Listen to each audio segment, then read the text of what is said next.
હરિઓમ, નમસ્કાર, જય ભીમ, જય રામાપીર. મારા વાલા જ્ઞાતિજનો,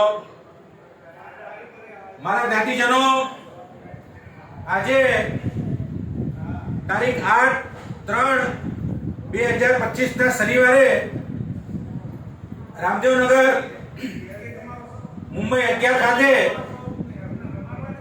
અને આંતરરાષ્ટ્રીય મહિલા દિવસ નિમિત્તે આજે એક કાર્યવાહક કમિટી અને ચૂંટણી પંચની સંયુક્ત બેઠક રાખવામાં આવી હતી, જેમાં સર્વપ્રથમ ચૂંટણી પંચ અને કાર્યવાહક કમિટી વતી હતી આપણી સમાજની દરેકે દરેક માતાઓ, બહેનો, દીકરીઓને, સામાજિક કાર્યકર્તાઓને હૃદયપૂર્વક ખૂબ ખૂબ શુભેચ્છા અને અભિનંદન પાઠવવામાં આવે છે.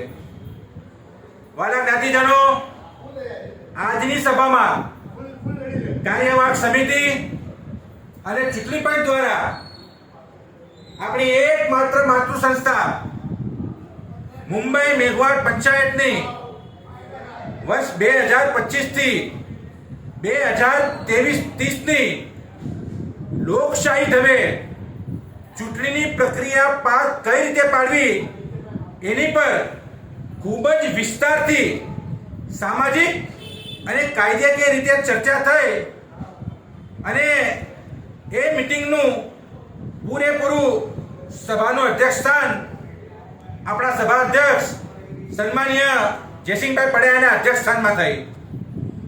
વાલા જ્ઞાતિજનો, આજે બહુમતીએ એમ નિર્ણય લેવામાં આવ્યો છે કે અત્યાર સુધી ઐતિહાસિક ચૂંટણી પંચના કાર્યથી ઓનલાઈન ફોર્મ ભરવાની પ્રક્રિયાથી હજારોની સંખ્યામાં લોકો સભાસદ થઈ ગયા છે. તે સભાસદોને સર્વપ્રથમ તો ખૂબ ખૂબ ધન્યવાદ અને એમનો આભાર માનવામાં આવે છે.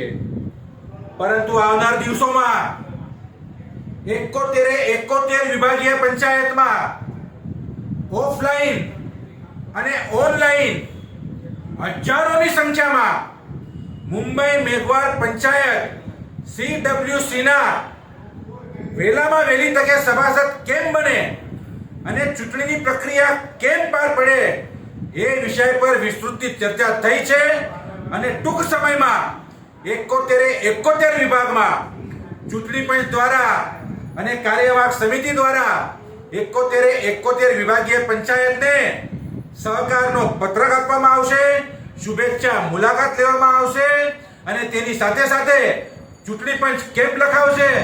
એમાં હજારોની સંખ્યામાં સભાસદ પણ બનાવવામાં આવશે. એટલે વાલા જ્ઞાતિજનો, આજની સફળ મીટિંગ બાદ આપ સર્વને હાથ જોડીને વિનંતી છે કે આપ દરેક ઓફલાઈન ફાવે તો ઓફલાઈન અને ઓનલાઈન ફાવે તો ઓનલાઈન પણ આ ઐતિહાસિક ચૂંટણીમાં આપ પણ સહભાગી બનશો અને આવનાર 2025 થી 30ની ચૂંટણીને વહેલામાં વહેલી તકે એને આપ લોકશાહી ઢબે પાર પાડશો અને આપણી મુંબઈ મેઘવાડ પંચાયતનું મુંબઈમાં એકતા, અખંડતા અને અસ્તિત્વ ટકી રહે અને ભવિષ્યમાં પણ આપણી સમાજમાં લોકશાહી જીવંત રહે એ પ્રયાસ કરશો. આટલા શબ્દો સાથે અમે અહીંયા વિરામ આપીએ છીએ. હરિઓમ અસ્તુ. જય રામાપીર, જય ભીમ.